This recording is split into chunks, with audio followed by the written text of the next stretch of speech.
Convido os senhores vereadores que se encontram na Casa Duarte Coelho para ingressarem no plenário para darmos início à nossa solenidade, em alusão ao Dia da Bíblia, e também prestarmos homenagem às pessoas que foram homenageadas por esta casa. Inicialmente, eu gostaria de convidar o padre Josivando para sentar aqui conosco, o padre Josivan, e convidar todos os homenageados para sentar aqui na nossas... Convidar a vereadora Érica para sentar aqui na mesa conosco.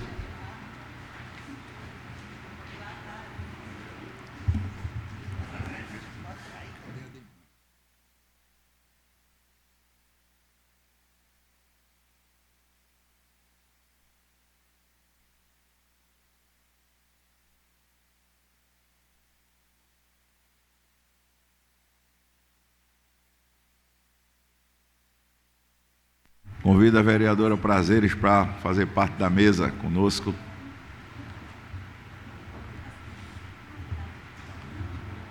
Tem o vereador Elvis, está aí? Tá, eu mesmo. O vereador Elvis.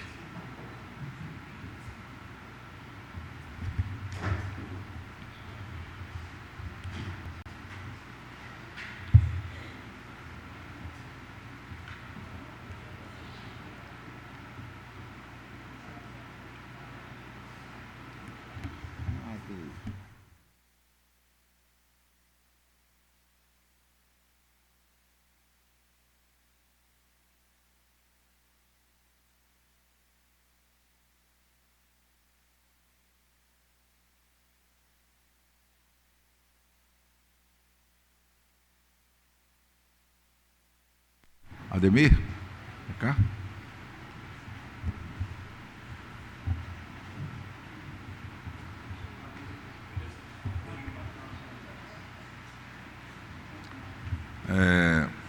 Antes de darmos início, como é resolução dessa casa, todos os eventos, nós iniciamos com a leitura de um versículo da Bíblia. E hoje, como nós temos a honra de estar aqui conosco, o nosso padre, eu gostaria de convidar todos para, de pé, ouvirmos a leitura de um versículo pelo padre Josivan. Pode ser aqui mesmo.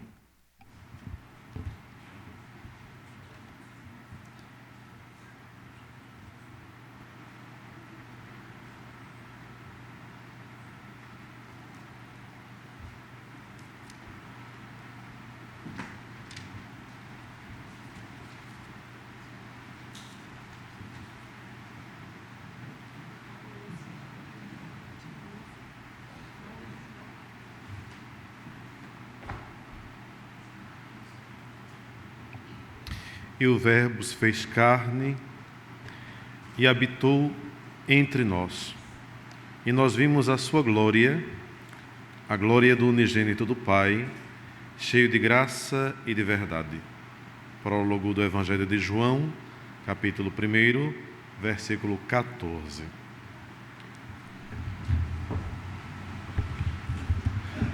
Como nós anunciamos nas sessões, o mês de dezembro é o mês em que é comemorado o Dia da Bíblia.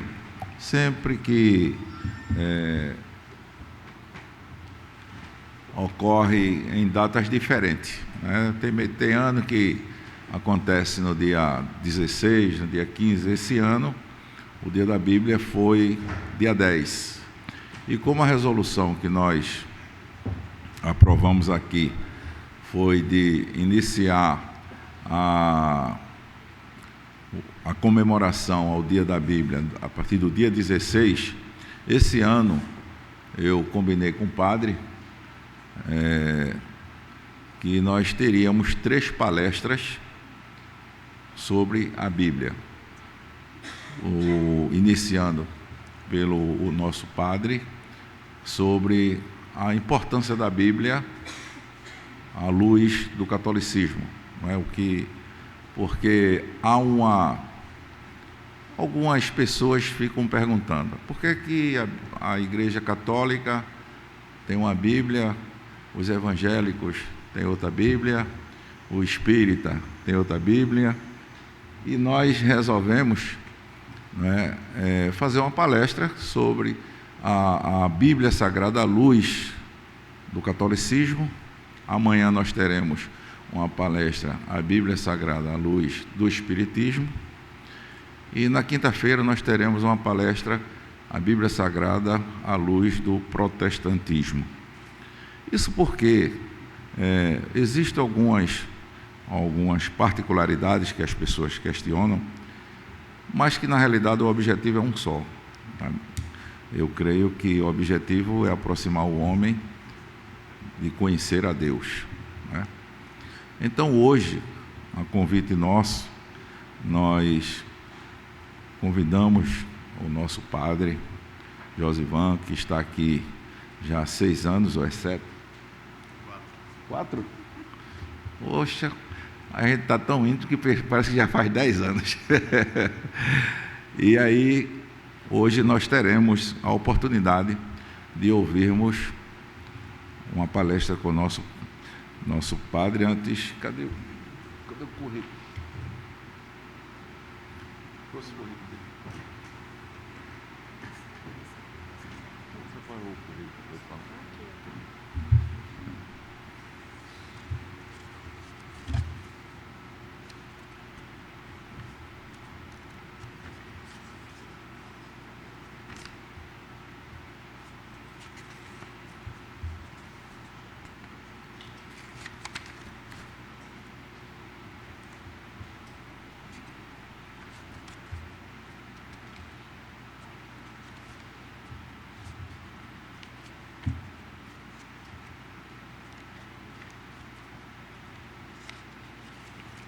Não, esse aqui não.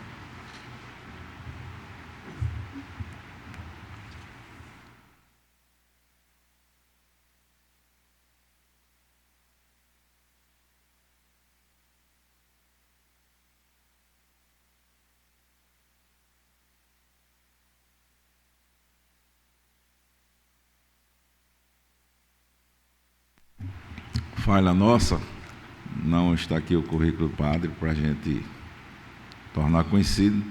Então a gente vai fazer diferente. O próprio padre vai dizer um pouco da sua história eclesiástica e um pouco de onde ele nasceu, e que isso era para a gente fazer, mas não trouxe. E logo em seguida ele irá proferir a sua palestra. Padre, o senhor fique à vontade, tanto para falar aqui, se o senhor quiser, ou ali na tribuna, quando o senhor se achar mais confortável. 1 hora.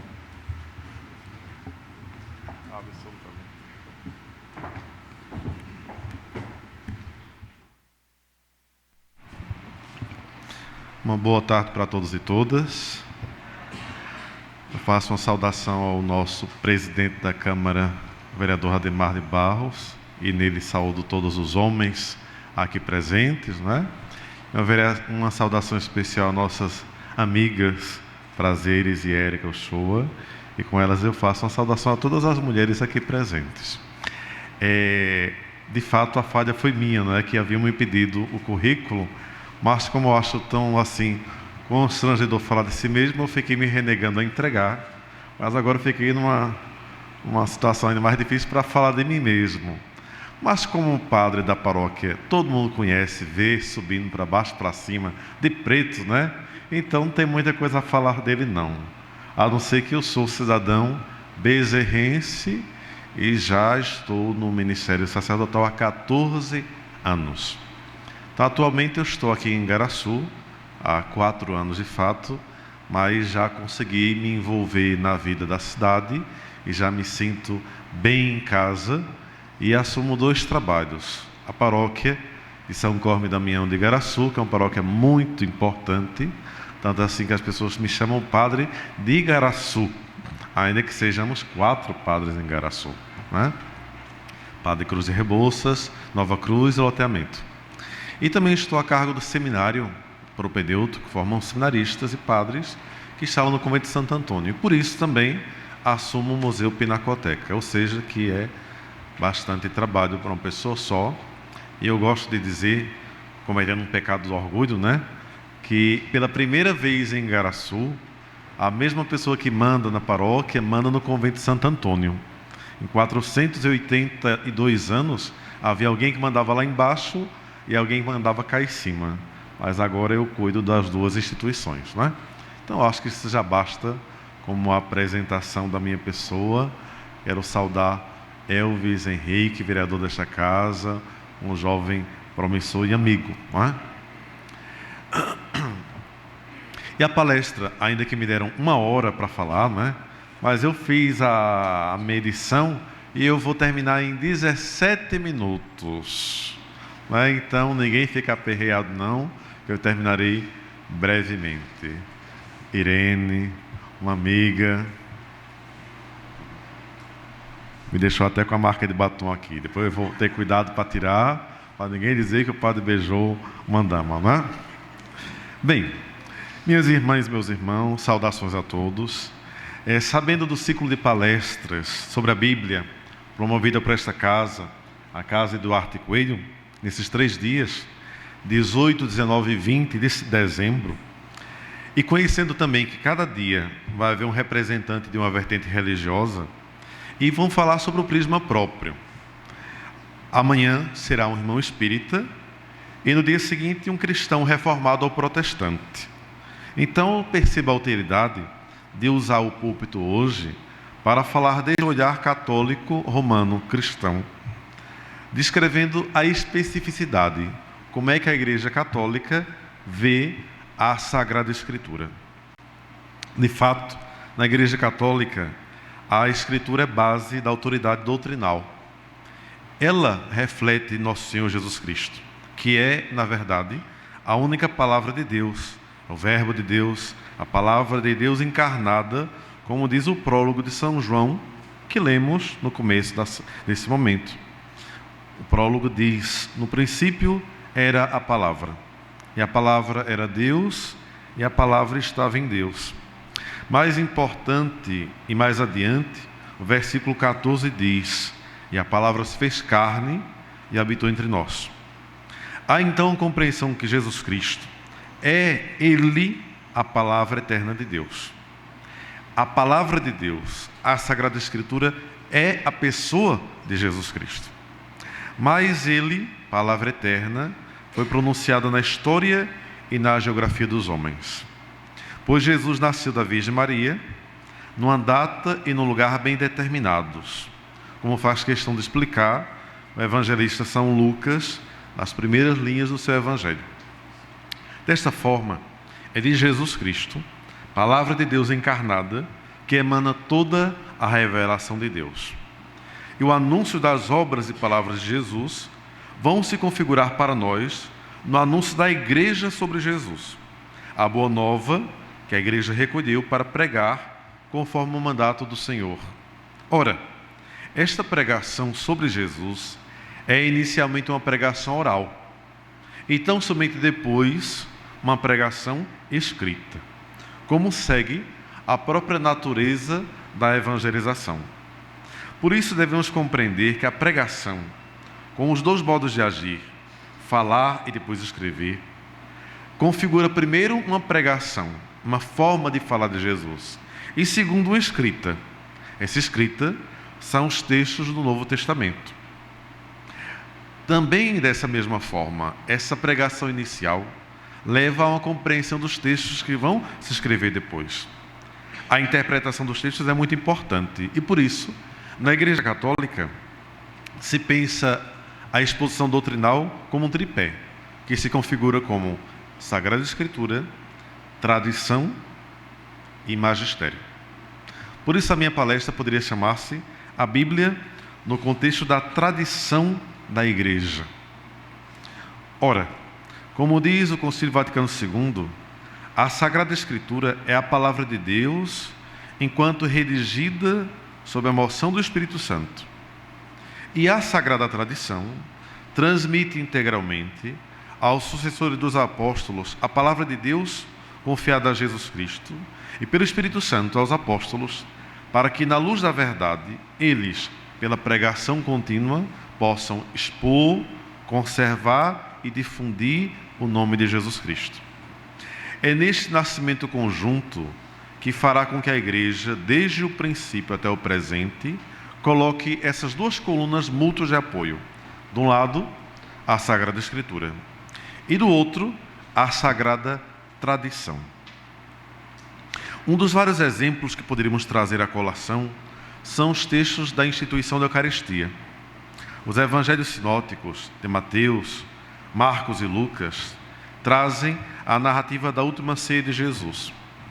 João dá o sentido verdadeiro da ceia, citando o lava-pés. Mas são os Atos dos Apóstolos e as cartas de Paulo que especificam como a celebração da ceia do Senhor devia ser feita na igreja primitiva. Não é somente a Bíblia Sagrada, mas a própria tradição que explica aos cristãos o que eles devem crer e como eles devem viver. De fato, a viva tradição da igreja sempre soube que aqueles textos bíblicos se referiam ao que a igreja inicial vivia. Um texto escrito no ano 50, a Didaquê, ou tradição dos apóstolos, diz: no que concerne à celebração da Eucaristia, devemos celebrá-la da maneira seguinte, e descreve a missa no século I. Ora, a celebração descrita na Didaquê especifica a compreensão dos textos do Novo Testamento. No Novo Testamento há um texto, mas na vida da igreja há um modus operandi, uma forma de viver a tradição cristã. Essa forma de viver vai ser transmitida pelo decorrer dos séculos e vai encontrar um ponto de confirmação na forma com que as igrejas apostólicas vivem a sua fé. Daí a importância, já nos primeiros séculos, da cidade de Jerusalém, de Antioquia, de Alexandria e de Roma, onde os apóstolos estabeleceram igrejas e onde essas igrejas permaneceram fiéis, sendo fonte de irradiação da tradição da igreja. Ainda hoje, 2000 anos depois, essas mesmas igrejas têm importância capital, sendo sede dos patriarcados, que são as cabeças da igreja. Em Roma, com a Associação Apostólica de Pedro, na pessoa do Papa. E nas outras igrejas, com os patriarcas, que têm primazia das grandes igrejas de tradição ortodoxa, copta, armênia e grego-ortodoxa. Daí que se possa dizer, como diz o Catecismo da Igreja Católica, a igreja, a qual está confiada a transmissão e interpretação da Escritura, não tira sua certeza somente da Escritura, mas também da sua vida, leia-se, da sua tradição. Ambas, tradição e Escritura, são aceitas, veneradas com igual sentimento de piedade e reverência. Posto que a Escritura Sagrada não chega pronta na igreja. Ao contrário, a Sagrada Escritura é fruto da caminhada do Espírito Santo no seio da igreja, dentro dela e não fora. Na igreja como corpo de Cristo, e não somente nos indivíduos isolados. Podemos aí perceber a nota da catolicidade da Sagrada Escritura. A sua interpretação, a sua formação, a sua consolidação segue a catolicidade. E o que significa isso? São textos que são aceitos na geografia cristã e na história cristã, em todos os lugares e no decorrer de 2000 anos. Por isso, eu usei até agora preferivelmente o termo Sagrada Escritura e não Bíblia ou Bíblia Sagrada. É inegável que o termo Bíblia é mais econômico e conciso. Por outro lado, o termo Bíblia pode levar-nos ao equívoco de imaginar que a Sagrada Escritura é um livro só, e não é. A Sagrada Escritura é uma coleção de textos históricos, legais, proféticos, poéticos, oracionais, de pregação, cartas e revelações. escritos em vários países, em várias línguas, hebraico, aramaico e grego, e no decorrer de pelo menos um milênio. Certamente, podemos comprovar a sua unidade pelo fato de que todos esses textos são um percurso da revelação divina e todos igualmente inspirados pelo Espírito Santo. Contudo, a unidade externa deles, a junção de todos estes textos difusos num corpus textual único e a organização em blocos temáticos e ordem numérica, denota a ação de um grupo religioso. Vejamos um exemplo complexo e paradigmático. A organização da Bíblia hebraica pela religião dos judeus. Os sacerdotes e doutores judeus reuniram os livros sagrados, que hoje conhecemos com o nome de Antigo Testamento, em 3 blocos. Primeiro bloco, livro do Gênesis, Êxodo, Levítico, Número e Deuteronômio, chamados de Lei ou de Torá. Esse era o bloco inicial e mais importante. Ao redor dele, e com importância secundária, os profetas, chamados Nebiim, como intérpretes autorizados por Deus do primeiro bloco, a Lei ou Torá. E, por fim, os Ketubim, ou livros históricos e poéticos, com importância terciária no sentido de que mostravam a vivência e sabedoria humana do povo judeu que vivia sob a lei, a orientação dos profetas.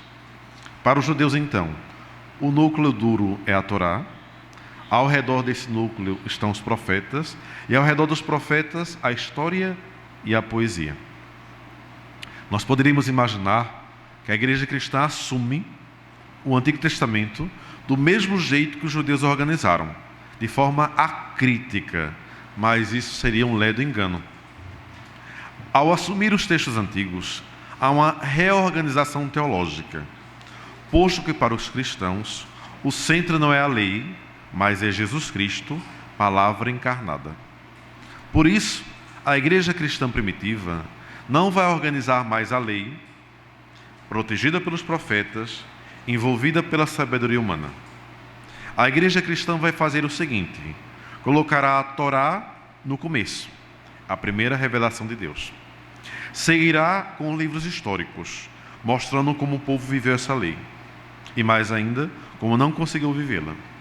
Colocará adiante os sapienciais, como reflexão que Deus quer dar ao povo para levá-los a uma lei interior. E no final do Antigo Testamento, colocará os profetas, como que apontando para uma nova revelação que vai aperfeiçoar todos os textos e aprofundá-los. A colocação dos livros proféticos, não mais no meio, mas no fim, aponta e cola, até fisicamente, os profetas com o Novo Testamento, que colocará os evangelhos, depois os atos e cartas dos apóstolos e depois o Apocalipse. O evangelho então mostra o núcleo de Jesus Cristo nos evangelhos, a vivência da igreja nos atos e nas cartas e a configuração final da igreja no Apocalipse. Há uma reorganização dos textos sagrados. Para os judeus, a Sagrada Escritura tem como centro a lei. Para os cristãos, a Sagrada Escritura tem como centro Jesus Cristo. Há uma reorganização da Bíblia, que não mais se escreve em círculos concêntricos, mas como uma seta numa direção, a direção de nosso Senhor Jesus Cristo.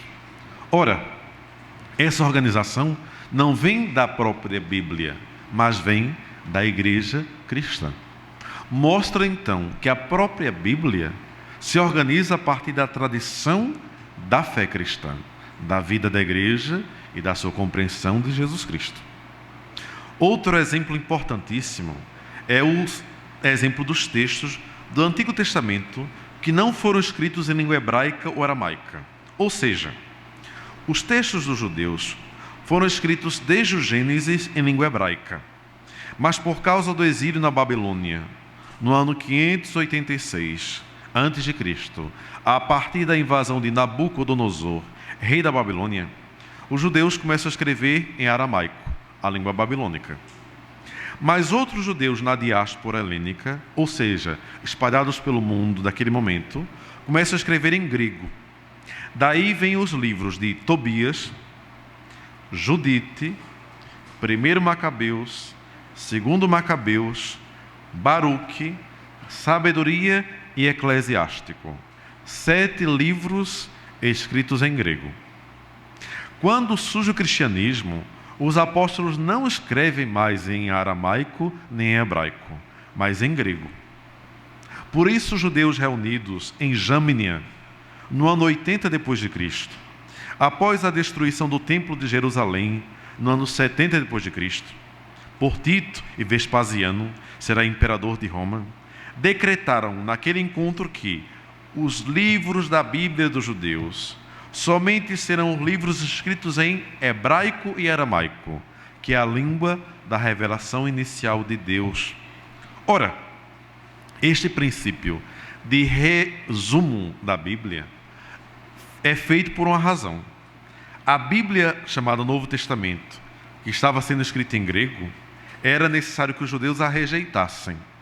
Então, o princípio de rejeição criado naquele momento é a rejeição por um parâmetro linguístico. Vejamos bem com atenção. Os judeus criam uma regra para excluir os textos do Novo Testamento por serem escritos em grego.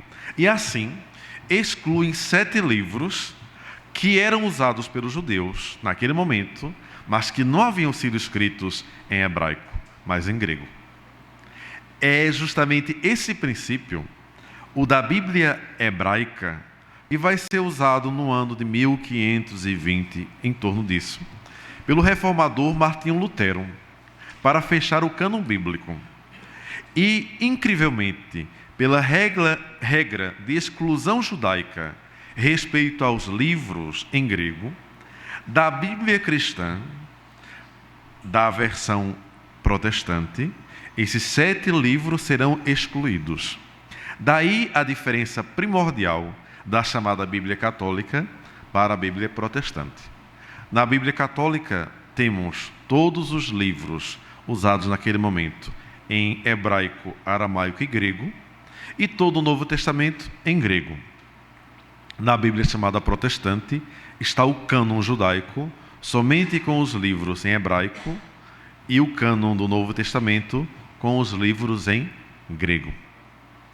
É muito importante, então, perceber que a tradição religiosa, a visão da igreja, também interfere na própria seleção dos livros da Sagrada Escritura. E por isso, as igrejas reformadas mais antigas, como a igreja anglicana, a igreja luterana e a igreja calvinista, no ano 2000, estão inserindo em algumas das suas versões bíblicas esses 7 livros citados anteriormente, chamando de livros apócrifos ou às vezes de livros deuterocanônicos, e reconhecendo de alguma forma que a antiga versão da Bíblia usada na Igreja Católica e Ortodoxa, mesmo com os 7 livros a mais, também tem certo valor para a Igreja Cristã Reformada, chamada protestante. É importante então vermos que a Bíblia não se lê sozinha, mas se lê dentro da igreja. E quando falamos dentro da igreja, não é na igreja física, mas na vida e constituição de uma comunidade religiosa. Mas isso já era a promessa de Jesus. Ele vai dizer: eis que estarei convosco todos os dias, até a consumação dos séculos. E mais adiante repete: o Espírito da verdade, ele vos ensinará tudo. A promessa certamente de Jesus é para a igreja, mais que para os indivíduos. Os indivíduos podem errar como erraram, e podem até mesmo ter interpretações contraditórias. Mas a garantia da verdadeira interpretação é uma garantia dada à igreja. E nesse sentido, podemos mais uma vez invocar o princípio da catolicidade da igreja. Ele não significa que a Bíblia é da Igreja Católica, mas significa que a compreensão verdadeira da Sagrada Escritura é aquela compreensão em que, no decorrer da história e da geografia, manteve uma unidade. Unidade na história e na geografia. E isso é a verdadeira tradição da igreja. A pergunta que devemos fazer é: o que se acreditou durante 2000 anos? o que se acreditou em todos os lugares onde a fé de Jesus foi pregada. Esse núcleo comum podemos chamar da tradição viva da Igreja, e esse núcleo comum, que pertence a todas as vertentes religiosas, que é a melhor base para interpretar a Sagrada Escritura. Pois bem, a Sagrada Escritura, ela vive com a Sagrada Tradição. E essas duas santidades, da Escritura e da Tradição, existem para nos possibilitar o acesso a Jesus Cristo, única Palavra de Deus. A Igreja cristã não é a Igreja do livro, como poderíamos dizer do povo judeu, a religião do livro. A Igreja cristã é a Igreja de uma pessoa, morto e ressuscitado por nós. É a Igreja de Jesus. O Catecismo da Igreja Católica diz o seguinte: na bondade de Deus, Ele quis revelar-se aos homens, falou-lhes em palavras humanas. Com efeito, as palavras de Deus são expressas por língua humana e fazem-se semelhantes à linguagem humana, tal como outrora o Verbo eterno do Pai assumiu a carne na nossa fraqueza e se fez homem com os homens. Por isso, por meio das palavras variadas da Sagrada Escritura, Deus pronuncia uma só palavra, o Verbo eterno do Pai, que nela se expressa por inteiro. Santo Agostinho já dizia no século IV, ele que foi padre da Igreja: lembrai-vos que é uma mesma a palavra de Deus que está presente em todas as Sagradas Escrituras, que é o mesmo Verbo do Pai que ressoa na boca de todos os escritores sagrados. Ele, que sendo no início Deus junto de Deus, não tem necessidade de sílabas, pois não está submetido ao tempo. Por esse motivo a Igreja sempre venerou as divinas Escrituras, como venera também o corpo do Senhor Jesus. E a Igreja não cessa de apresentar no decorrer dos séculos e milênios aos fiéis o pão da vida, que é Jesus, e que é tomado conjuntamente da mesa da Palavra de Deus e da mesa do corpo de Cristo. Na Sagrada Escritura, a Igreja encontra, pois, seu alimento e sua força, pois encontra Jesus Cristo, vivo e ressuscitado. Nela não acolhe uma palavra humana, mas o que ela realmente é, a Palavra de Deus. Com efeito, nos livros sagrados, chamado Bíblia ou Sagrada Escritura, é o Pai mesmo, que está nos céus, que vem carinhosamente com Jesus ao encontro de seus filhos e filhas, e com eles lhes fala ao coração.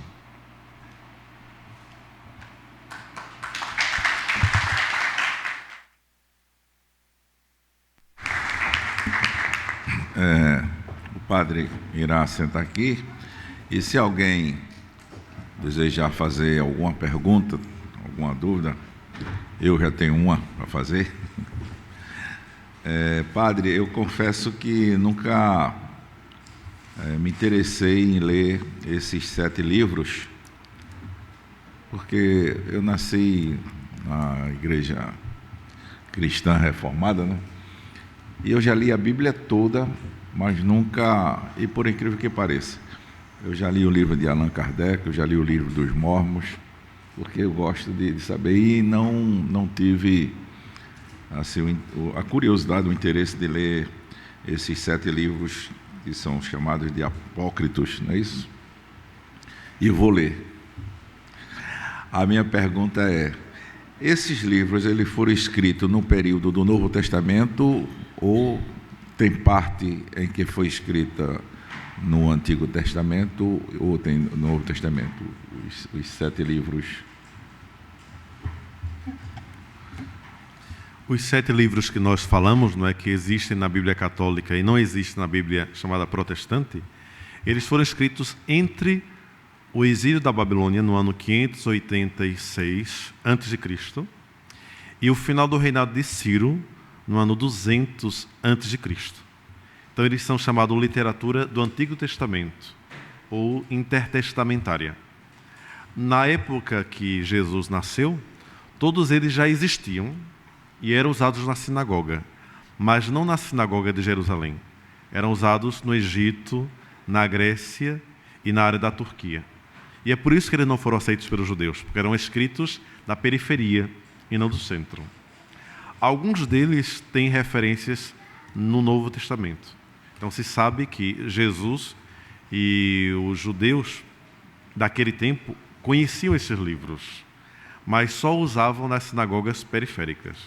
Como Jesus pregou tanto na periferia como no centro, então ele conhecia esses livros provavelmente na Judeia e na Samaria. Mas eles não eram aceitos na cidade de Jerusalém. Há um interesse no sentido de que conhecer esses livros, mesmo não aceitando a canonicidade deles, ou seja, mesmo não aceitando que eles sejam Bíblia Sagrada, mas trazem um panorama da vida judaica nas periferias no tempo de Jesus.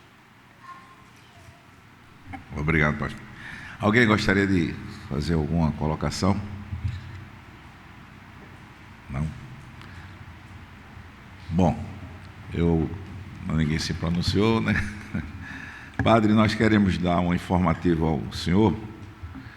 Seguinte, reverendíssimo senhor Padre Josivan Bezerra de Sales, paróquio da Igreja do Santos Cosme e Damião, Igaraçu, Pernambuco, encaminhamos decreto legislativo de número 30/2019.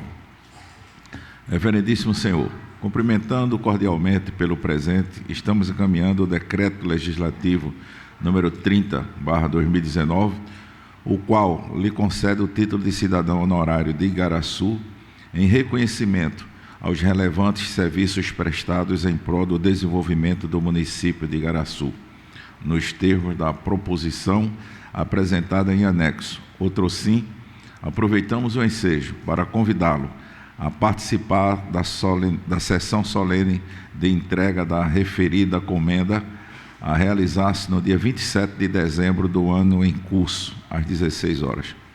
Autor, o vereador Ademar de Barros. Então, queria fazer a entrega do...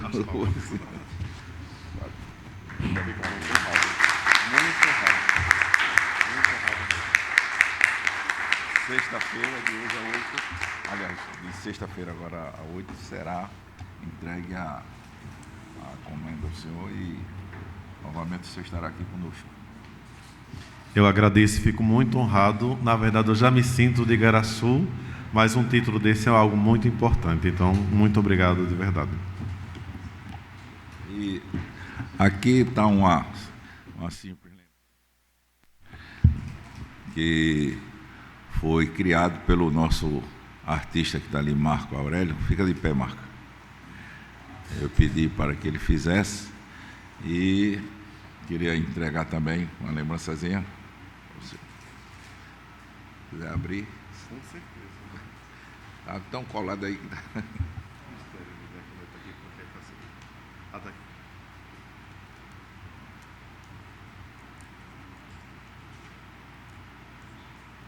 Curiosidade vai pegar o coração.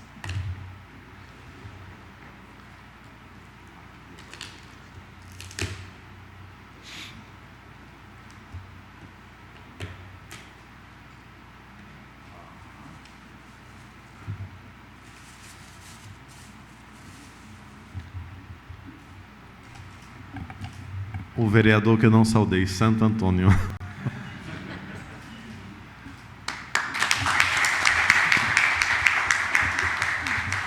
Bom,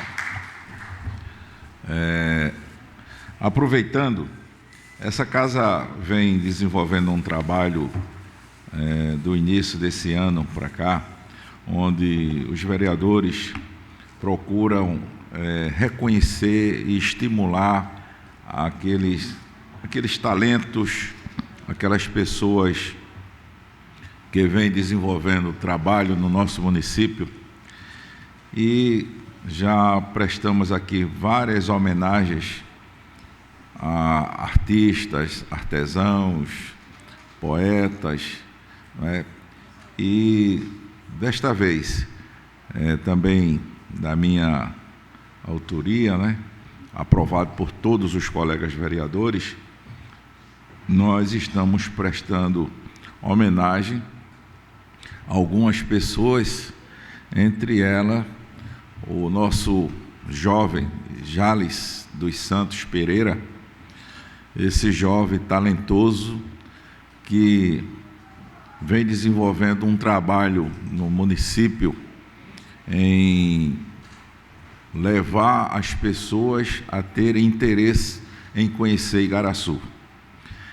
E com pouco recurso, com apenas um celular, sem ter um equipamento, me permita, Jales, assim, com mais recurso profissional, ele tem feito trabalho extraordinário, publicado nas páginas da Câmara, da Prefeitura, na própria página, tem milhares de seguidores, e é um talento que nós temos, não é? Como eu disse aqui, a gente já fez várias homenagens a artistas,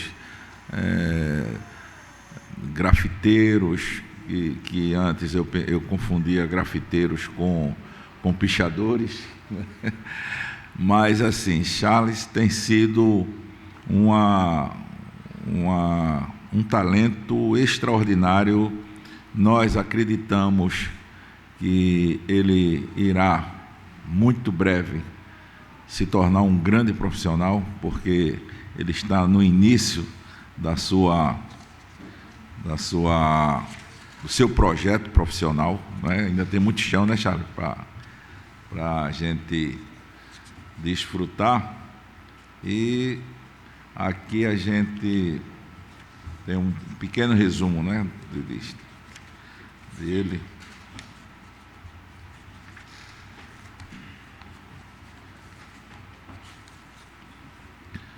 Charles, nascido em Abreu e Lima, mas reside em Igaraçu desde seu nascimento. Todos os estudos de ensino fundamental e médio foram em escola da cidade. Ingressou no curso de Gestão de Turismo do IFPE de Recife e no projeto de conclusão de curso. Decidiu criar sozinho um portal de divulgação da cidade de Igaraçu na internet, que hoje é uma das mais fáceis e de maior alcance para se divulgar algo, e agora, no fim de 2019, já está com um alcance de mais de 15 mil pessoas nas redes sociais. Além de divulgar história e cultura, também são divulgados serviços de hospedagem, alimentação, entre outros serviços, gerando um alcance de visibilidade maior da cidade para as pessoas de dentro e de fora da mesma. Além disso, também vem sendo realizados passeios pela cidade, com mais de centenas de pessoas diretamente, com pessoas de Igaraçu, região metropolitana do Recife e até de outros estados. Passeios quais estimula a visitação da cidade e movimenta renda desde o transporte até as entradas dos atrativos. Além de ser autor do projeto, também fez um trabalho voluntário pela Prefeitura de Igaraçu no atendimento aos turistas na cidade por 1 ano e meio.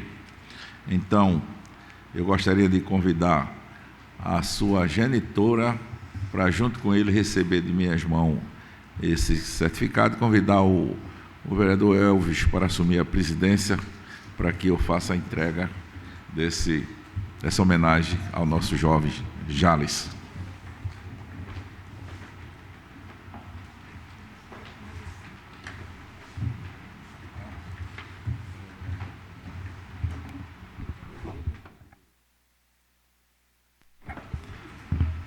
Convido o vereador Ademar de Barros para fazer entrega ao jovem Jales dos Santos Pereira, pela sua justa homenagem.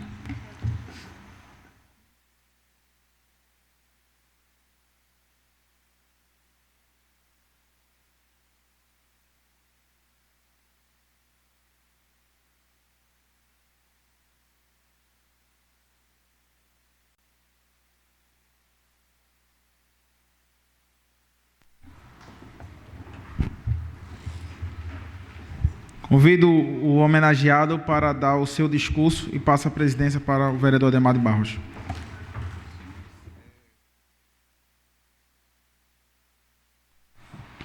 Boa tarde a todos. Me sinto muito honrado em receber essa homenagem aqui na Câmara. E quero agradecer a todas as pessoas que vêm acompanhando o meu trabalho. Quero agradecer primeiramente a Deus e a minha mãe, que está aqui presente, Josefa, que me deu todo o meu apoio no meu incentivo a buscar os meus sonhos, a buscar a educação e a toda a minha base que eu criei. E também quero agradecer a todos os meus professores do curso de Gestão de Turismo do IFPE, que me incentivaram a criar esse projeto, que hoje é meu trabalho e que vem agregando muito valor à vida das pessoas daqui de Igaraçu e também as pessoas de fora da cidade. E é isso, obrigado.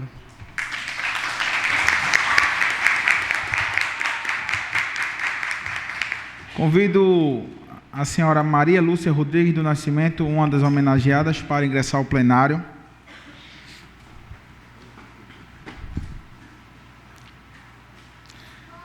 E vamos falar do próximo homenageado, senhor Adalberto Araújo da Silva.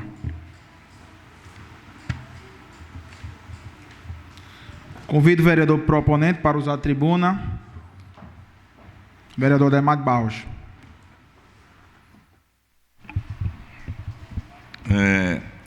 Essa homenagem nós estamos fazendo pelo reconhecimento do trabalho que Adalberto, na realidade são 4 homenageados. Eu vou falar, ler um pouco do perfil de Adalberto e vou falar de um modo geral, porque esta casa reconhece o trabalho desses companheiros. E já pedindo desculpa porque eu recebi a relação de 4 pessoas e só fizemos no momento 3, foi uma falha nossa. Eu queria de público pedir desculpa a Ademir, né, que na realidade esses homenageados são os guardas mais antigos da nossa cidade. A Guarda Municipal de Igaraçu, que já tem mais de 120 anos, não é isso? Que foi a primeira guarda municipal do Brasil. E aqui em Igaraçu, com o passar de todos esses anos, com mudanças, período em que quase a guarda deixa de existir, mas nesses últimos 20 anos, a guarda tomou uma nova roupagem, com pessoas competentes, inteligentes, preparadas. O que se via antigamente, o que se tinha a impressão antigamente, que ser guarda municipal era algo, me desculpa assim, como se não tivesse tanta importância, né? E a gente sabe da importância da guarda municipal. Houve um período aqui em Igaraçu em que o índice de violência estava tão alto e havia tanto envolvimento de policiais com, me desculpa a expressão, com a bandidagem, que os cidadãos igaraçuenses tinham medo dos bandidos e da polícia e acreditavam na guarda municipal. Então, houve esse período, viu, padre, que a guarda municipal representava mais segurança para o cidadão igaraçuense do que mesmo a polícia. Isso pelo o cuidado, pelo zelo que esses guardas sempre tiveram com o patrimônio público, com o patrimônio mais importante que é a vida, mesmo sem muito recurso, mesmo sem condições de trabalho, mas foi quem, dizer assim, desmantelou algumas quadrilhas aqui na nossa cidade, né? E durante todo esse período em que a guarda desses últimos 20 anos, né, teve seus altos e baixos, mas também teve a sua atuação diretamente com a população, esses 4 homens que eu vou ler aqui, cada um teve a sua participação direta nas atividades da guarda. Então eu gostaria de... Me dê logo os outros três, porque eu leio o seguinte. Eu gostaria de ler sobre Adalberto Araújo da Silva, casado com Rosemary Romão Andrade da Silva, pai de 2 filhos, Arthur e Alberto Francisco.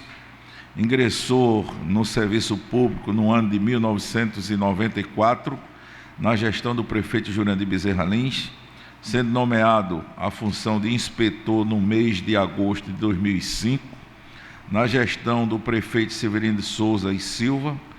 Foi nomeado a comandante da Guarda Municipal em 2011, onde ficou até 2016.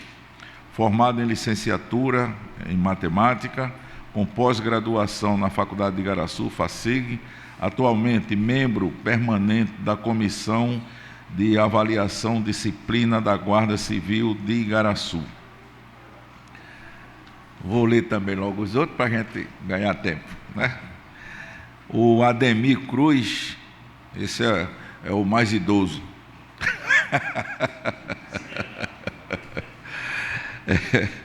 Ademir, casado, tem 3 filhos, reside em Igaraçu, entrou na guarda em 1998. Eita, não, Adalberto é mais. 98, pelo concurso de 1997. Em 2002, foi o primeiro presidente da Associação dos Guardas de Igaraçu. Atualmente é subinspetor e diretor do Sindicato dos Servidores do município, representando a classe da Guarda Municipal. Presidente eleito da Associação dos Guardas Municipais de Igaraçu, assumindo a partir de 2 de fevereiro de 2020. Nós temos também Lúcio José Cassiano de França, natural de Camaragibe, casado com Maria do Socorro Gomes, pai de 2 filhas, Grislaine, é isso? Thaís e Tainã Isabelle, ex-presidente da AGM Miguel. Está na Guarda Municipal desde 1998 e exerce atualmente a função de subinspetor da Guarda Municipal de Igaraçu.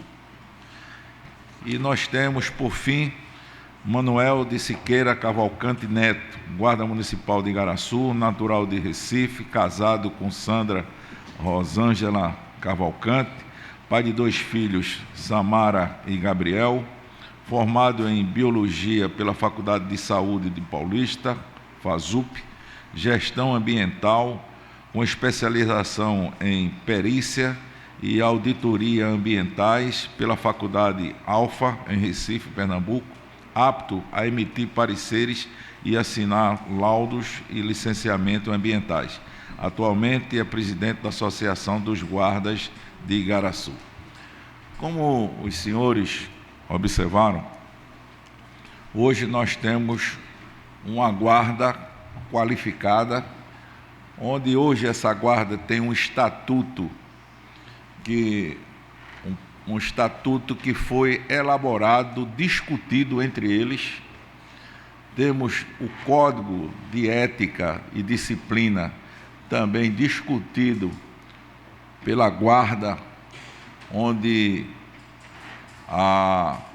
essa guarda ela mantém uma disciplina rigorosa. Acho que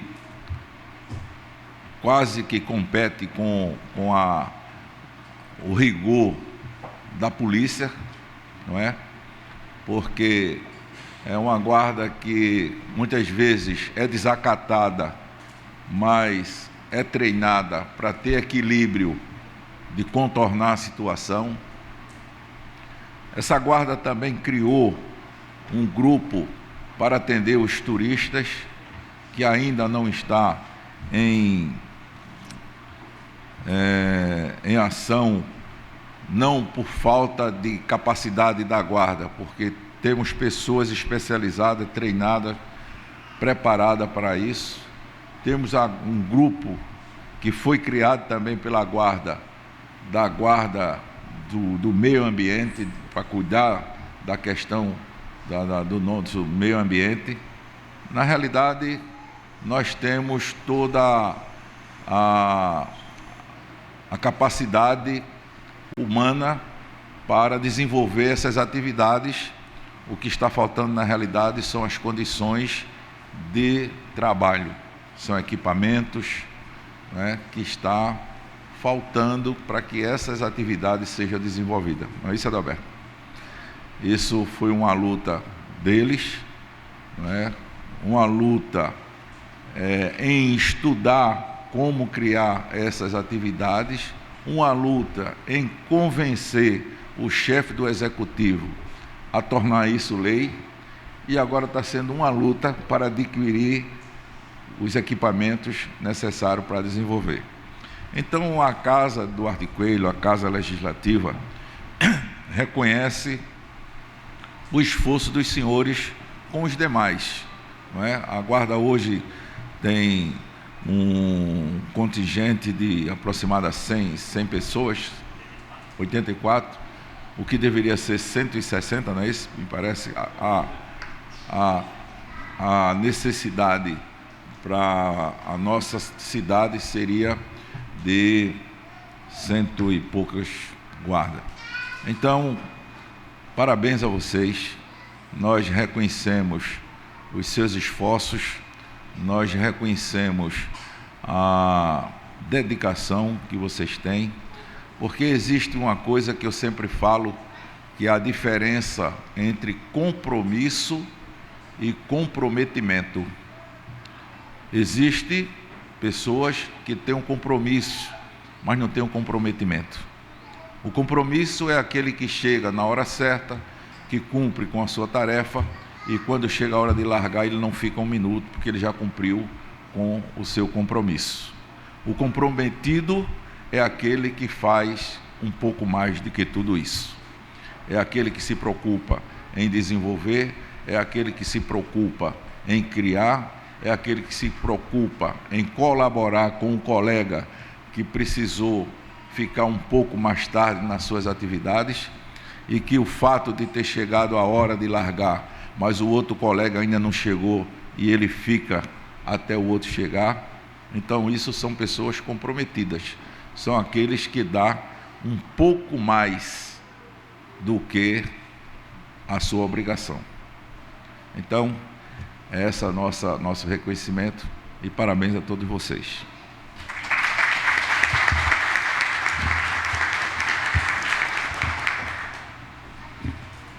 Vai falar os três?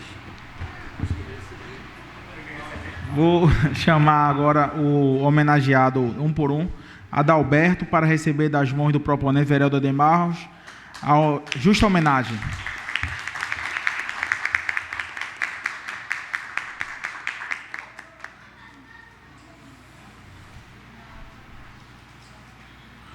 Convido o senhor Ademir Cruz de Souza Filho para receber do vereador proponente a justa homenagem.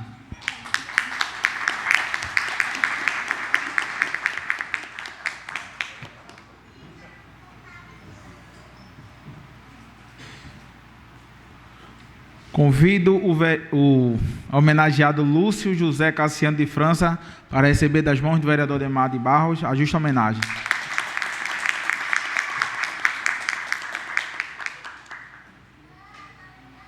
Já ia chamar Lúcio de vereador. Convido o senhor Manuel de Siqueira Cavalcante Neto para receber do vereador Ademar de Barros a justa homenagem.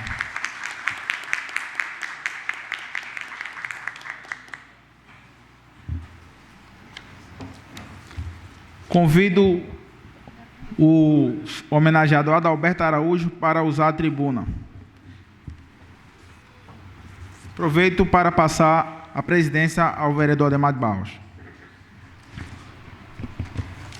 Boa tarde a todos e a todas. Primeiramente, eu quero saudar a mesa, a pessoa do presidente Ademar de Barros, da excelentíssima vereadora Prazeres, da excelentíssima vereadora Irene, da excelentíssima vereadora Érica, do excelentíssimo vereador Elvis Henrique e do excelentíssimo padre da paróquia de Igaraçu. É de grande satisfação estar aqui hoje recebendo essa menção de aplausos e congratulação. Primeiramente, eu tenho que agradecer aos colegas de trabalho que, em conjunto, fez com que esse sonho fosse realizado. Sonho esse de ser um servidor. Quando a gente nascemos, recebemos um certificado de nascença. É a mesma coisa quando a gente ingressou aqui, eu falar da minha pessoa, em 94, do saudoso prefeito Jurandir Bezerra, que teve a honra de abrir um concurso e, como eu morador da cidade de Igaraçu, concorri ao pleito e fui contemplado. Com essa contemplação, em 94, passei a ser servidor público municipal, onde foi desenvolvendo o trabalho de guarda municipal, que quando aqui ingressei não sabia nada o que era função pública. Por quê? Eu ingressei ao trabalho aos 22 anos e não fui formado na base logo de início para assumir o cargo de guarda. Mas ao longo do tempo foi passando e na gestão do prefeito Severino de Souza e Silva, em 2005, fui congratulado e agraciado na função de inspetor, devido ao regulamento que foi feito na época, e eu fui constituído o primeiro inspetor da Guarda Municipal de Igaraçu.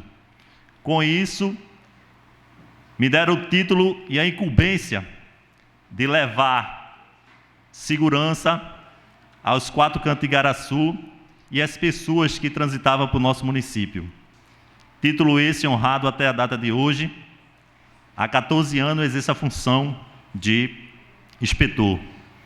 Em 2011, fui convidado pelo saudoso também prefeito Gesimário Pessoa Baracho a exercer a função de comandante, ao qual eu segui até 2016 na gestão de Mário Ricardo Santos de Lima. E hoje trabalhamos em conjunto com os colegas na criação do regulamento, código de ética, código disciplinar, e atualmente agora o Executivo mandou uma lei onde trabalhamos em conjunto com os colegas na criação do Vale Fardamento, que essa casa aqui eu me considero em casa, porque toda vez que nós chegamos aqui, somos contemplados, somos agraciados pelo serviço dessa casa, por acreditar no nosso trabalho, por saber que somos servidores públicos para dar uma dignidade e uma qualidade de vida ao nosso município. Por isso que nós sempre acreditamos no nosso trabalho em prol da nossa cidade. Eu tenho um refrão a dizer, que sou igual a uma tartaruga. A tartaruga nasce no lugar e segue ao mar. E quando chega o tempo da época de desova, para procriar novamente, ela volta para a casa onde nasceu. Hoje eu tomo conta da casa onde nasci, no Hospital Municipal de Igaraçu. E sou grato a Deus por tudo isso que Ele tem concedido à minha pessoa, à pessoa dos meus colegas e ao povo de Igaraçu. Primeiramente sou grato a eles, porque são eles que pagam o meu salário e a eles que eu devo toda a honra e toda a glória. Obrigado.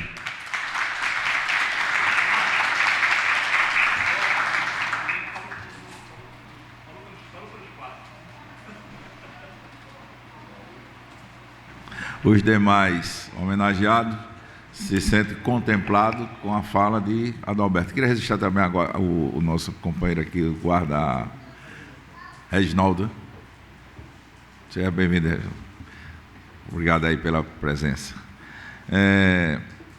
A próxima homenageada é uma pessoa que eu conheço desde bem novinha. Lucinha. É assim que nós a chamamos, de muitos anos. E está aqui também a sua tia, Joaquina, com seu esposo, Vieira. Cadê eles? Saíram? Ah, foi que estava com o bebê, aí teve que sair. Cadê o de...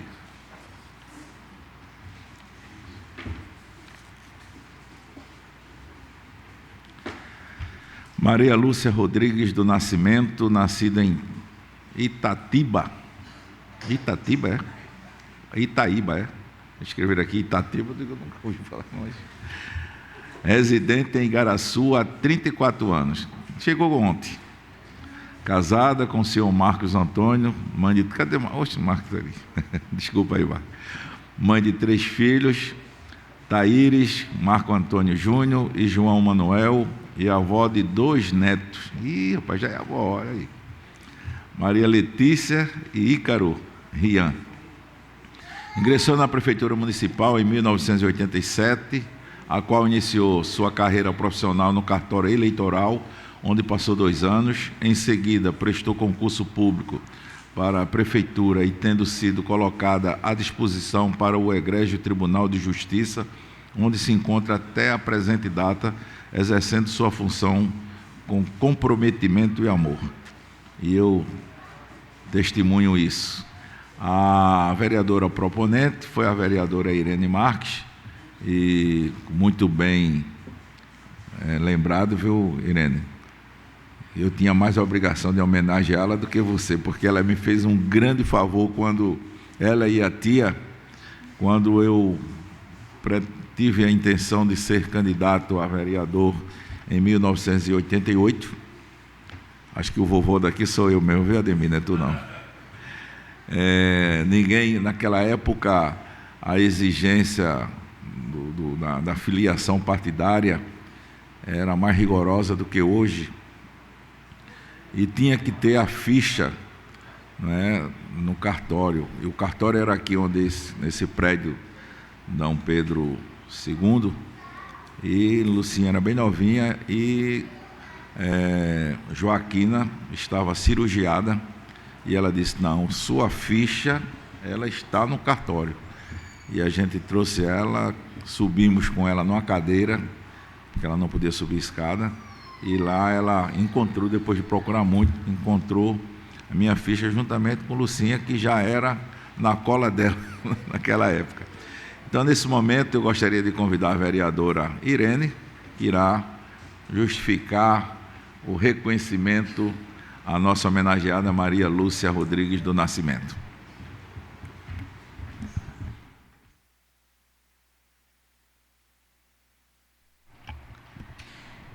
Boa tarde, boa noite já, né? A todos e a todas presentes. Senhor presidente Ademar de Barros, minhas colegas vereadoras, prazer, Érica, meu colega vereador Elvis Henrique, padre Josivaldo, Josivan. Você erra também, viu, Ademar, que ontem você chamou Josivaldo. Certo? A questão é porque o Rosivaldo, tem hora que eu acho parecido com o Josivaldo, aí eu misturo. Todas as vezes que eu erro, a Adriana chega em casa, ela puxa a minha orelha. Aqui, a Guarda Municipal, presente, meu amigo Adalberto. Saldo a Guarda em todo, presente em nome de Adalberto. Saudar também minha filha, doutora Juliana, presente. E vim aqui hoje, nessa tarde, dizer o porquê eu quis homenagear essa servidora pública. Realmente, Ademar, você conhece mais primeiro do que eu. Eu conheci Lucinha na época de doutor Alímpio, doutor Cláudio Evelino, e chegando naquele fórum, uma funcionária muito exemplar, e prestando aquele serviço ali, eu olhando, uma servidora que muitos advogados vão naquele fórum, e ela pega o número dos advogados, certo? Como o doutor Cirino, como minha filha, a doutora Juliana, e outros. E ela liga para avisar dos processos, tem maior atenção, e eu admiro, Lucinha, isso em você. E seu esposo também eu conheço, assistia muito ele na televisão, Bolinho, né, Bolinho? Eu ficava rindo muito, que é irmão de um vizinho meu, Poti, esposa da minha amiga Severina Amor, e minha filha eu disse, Juliana, eu vou homenagear a Lucinha, que é uma guerreira, é uma pessoa dedicada ao seu trabalho, certo? E é uma pessoa que, Lucinha, eu tiro o chapéu para você naquele fórum, tanto eu como muita gente, tá certo? Eu tinha certeza que a Ademar já ia dar, certo? Que a Ademar reconhece isso, né, Ademar? E por isso que eu vim lhe homenagear, certo? Em nome da minha filha, no meu nome, das minhas 2 netinhas, da sua filha que trabalha hoje aqui com a gente, certo? Em nome de doutor Cirino também, que gosta muito de você. É por isso que eu vim lhe parabenizar e homenagear você, porque você merece muito e muito, porque você é muito dedicada ao seu trabalho e à população de Igaraçu. Tiro o chapéu para você. Obrigada. Gostaria de convidar a Lucinha e para receber da vereadora Irene o seu certificado de reconhecimento.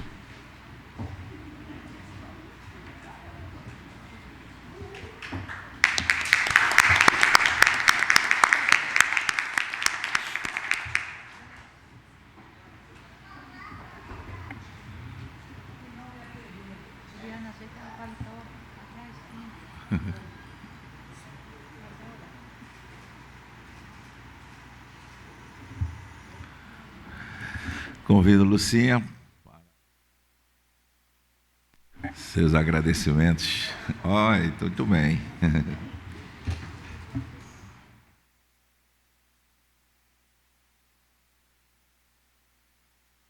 Muito de falar, gosto muito de falar isso, mas vou ter coragem, né? Afinal, é justo, né? Eu tenho aqui boa noite a todos. Nessa magna hora, quero agradecer primeiramente a Deus por tudo. Em seguida, agradecer ao presidente da Câmara, na pessoa do senhor Ademar de Barros, a quem o cumprimento em nome dos demais vereadores. E, em especial, a vereadora Irene, por esta indicação. Meu muito obrigada. Agradeço à minha família, aos meus tios, que estavam aqui, mas tiveram que se ausentar, os quais me acolheram nesta minha chegada aqui em 87, vamos dizer assim, 1987, nesta cidade maravilhosa, né? Aqui eu vim só passear, terminei ficando, formei minha família e outras coisas mais, né? Graças a Deus. Agradeço aos colegas de trabalho por um motivo ou outro não puderam comparecer. Mas, enfim, né? Quem mais? E a todos os amigos que estão aqui presentes. E muito, muito, muito obrigada. Doutora Ju, obrigada, viu? Doutor Cirino, em nome dos advogados, muito obrigada.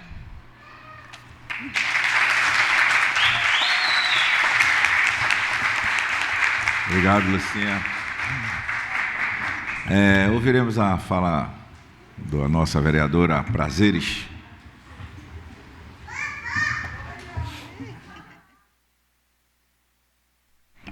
Boa noite, senhor presidente, minhas colegas vereadora Érica, Irene, meu amigo Elvis Henrique, a todos os presentes. Nesta noite, eu quero parabenizar a grande palestra ao meu padre Josivan, o qual eu admiro bastante, viu, padre? O senhor não sabe o amor que eu tenho pelo senhor. Todas as noites, quando eu vou rezar, eu penso as conversas que a gente sempre temos, né? E quero aqui parabenizar a todos meus colegas da guarda, ao Dalberto, a todos, né? Ao Dalberto eu posso falar um pouquinho, porque a irmã dele é casada com meu tio. Aí eu já tenho mais, assim, intimidade e conhecimento, né? E dizer a vocês, colegas guarda municipal, vocês são os guerreiros. Parabéns, parabéns.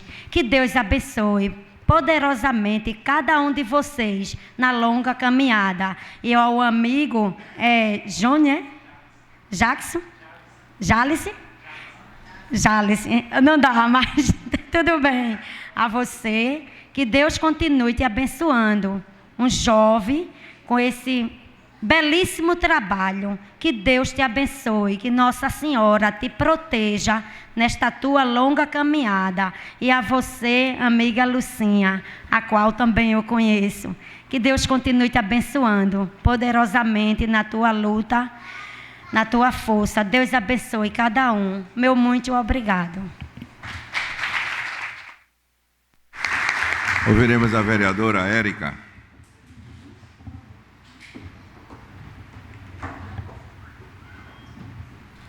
Boa noite a todos e a todas presentes.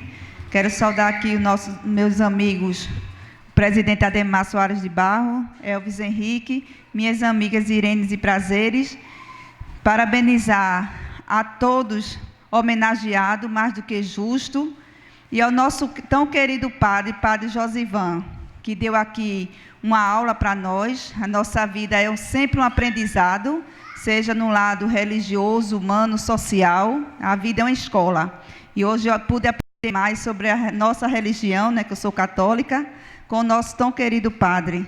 Quero desejar a todos uma boa noite.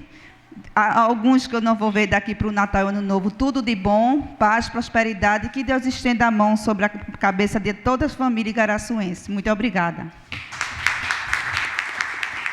Vereador Elvis.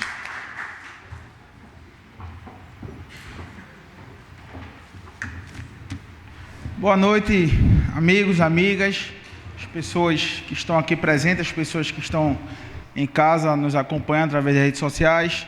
Saudar o presidente Ademar de Barros, padre Josivan, vereadoras Prazeres, Érica e Irene, minhas pares. Falar agora dos homenageados, mas antes eu quero cumprimentar e parabenizar o padre Josivan pelas suas explicações. Eu tenho certeza que várias pessoas que entraram aqui vão sair sabendo muito mais sobre a Bíblia, sobre a história da Bíblia Sagrada, sobre a história da religião católica. Amanhã e depois vai ter a religião evangélica, o espiritismo. Hoje eu vim participar da religião que eu faço parte, sou católico, e não sabia de muita coisa que o padre falou aqui, e até saio alimentado de informações para até prolongar essas informações para as pessoas que não conhecem o tanto, que não têm a oportunidade de conhecer o tanto da Bíblia Sagrada. Então, agradeço muito, muito rica essa tarde de hoje com essa palestra do padre Josivan. Falar aqui dos homenageados, primeiro Jales, né? Jales é um jovem que está à frente da página Conhecer Igaraçu e que é um lutador. Eu, particularmente, eu sou seguidor da página, participo diariamente das enquetes que ele lança, faço questão de ver o que ele postou nas redes sociais, que é um meio hoje que a gente usa para divulgar as ações em vários setores. Então, Jales, ele faz isso com uma inteligência além do normal e, com certeza, está atraindo muita gente, fazendo com que várias pessoas olhem para Igaraçu. Se a gente briga tanto por políticas públicas para Igaraçu, né, conseguindo recursos para melhorar as políticas públicas do turismo, Jales faz isso apenas com celular e merece todo o reconhecimento. Muito bem, vereador Ademar de Barros, por ter homenageado Jales. Se Vossa Excelência não tivesse homenageado, eu estaria homenageando Jales, porque eu tinha essa vontade, mas a gente dormiu no ponto. Minha assessoria dormiu no ponto, mas a gente também se junta à homenagem do presidente Ademar de Barros para Jales. A Guarda Municipal é composta de vários cidadãos aqui de Igaraçu, cada um com sua história. A Guarda em si tem uma rica história em Igaraçu. E hoje foi homenageado aqui Adalberto, Lúcio, Siqueira e Ademir. Eu particularmente conheço os quatro e sei da importância do trabalho deles para a nossa cidade, o quanto eles contribuem para a nossa cidade. Chegar aqui 20 anos, 15, 25 anos depois de ingressar na Guarda e ser homenageado, é uma tarefa difícil, que muitos guardas precisam ter vocês como referência, porque eu não posso deixar de fazer uma crítica aqui, vereador Ademar de Barros, até porque eu tenho a minha opinião formada e eu sou outorgado para falar o que eu penso, e eu fui eleito vereador por causa disso. Algumas pessoas tentam denegrir a imagem, tentam sujar a farda da guarda e toda a sua história, mas não conseguem. A guarda mais antiga do Brasil não vai ser suja por guardas que ingressaram através de concurso público, que se acham dono de tudo e de todos aqui na nossa cidade. Eles chegaram aqui sem ser truculento com nenhum cidadão aqui de Igaraçu, sem passar por cima de ninguém, sem ser corrupto.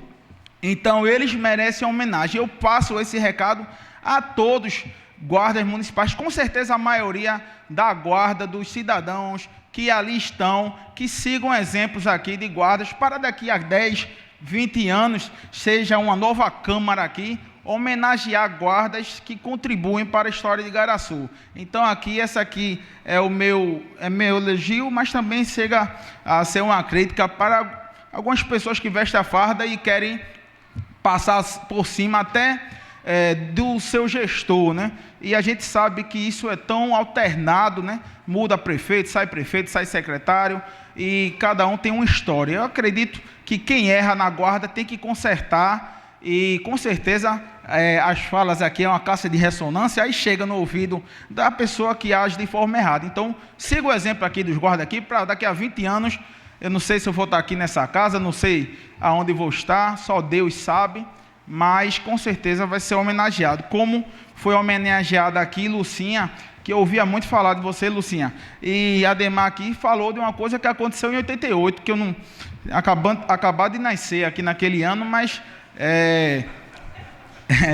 eu tinha acabado de nascer, mas é muito bom ouvir que um ano que você nasceu e durou esse tempo todinho, hoje essa história ainda é viva, né? Então só as coisas boas perduram na vida. Então vamos fazer o bem, porque não importa a quantidade de tempo, vai perdurar aí. E quando faz o bem, você pode não estar até aqui em carne, mas sua imagem, seu nome sempre vai ser citado aqui por quem fica.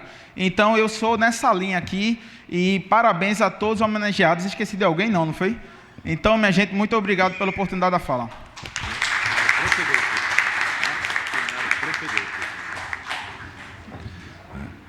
Bem, pessoal, eu quero agradecer primeiramente a Deus, agradecer aos meus colegas vereadores que vieram prestigiar esse momento que eu acho de grande importância, tanto do conhecimento que nós adquirimos em 17 minutos, né, sobre a Bíblia Sagrada.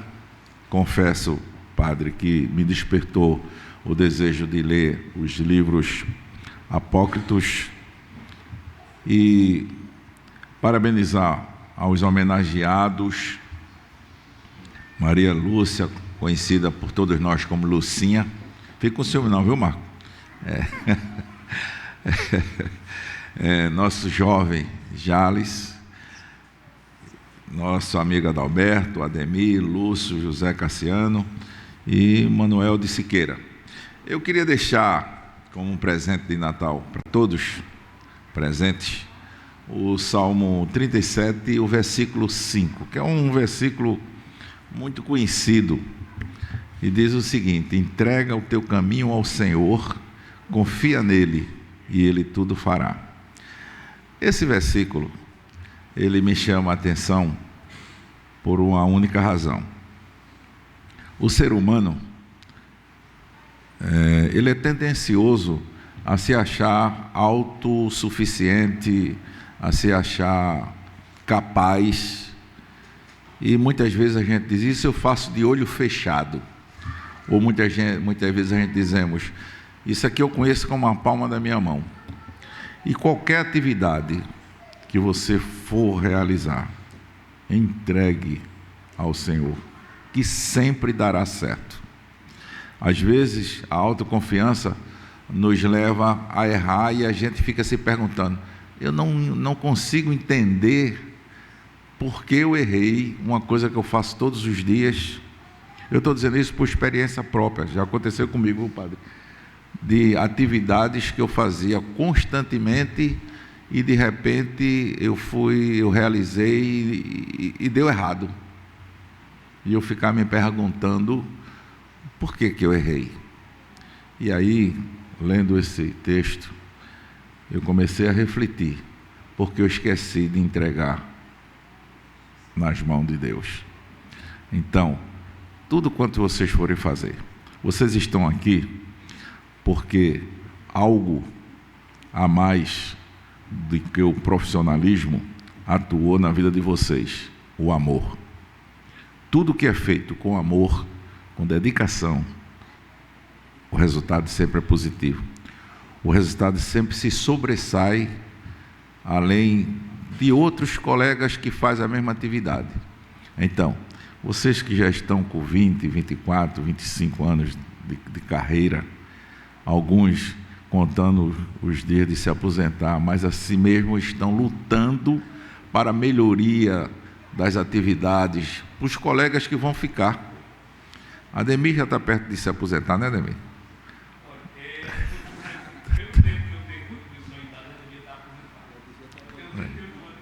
Mas já percebeu que eu estou encarnando em tu, que só já disse. Pois é, então assim, que Deus abençoe a todos nós, né, que todos tenham um Feliz Natal, um Natal de reflexão, que as pessoas sempre costumam, na época de Natal, abraçar, não sei o quê, mas que cada um crie o desejo de cada dia ser uma pessoa melhor. Cada dia, não só no Natal, cada dia, sejamos uma pessoa melhor. Muito obrigado a todos vocês que vieram nos prestigiar nesse momento maravilhoso.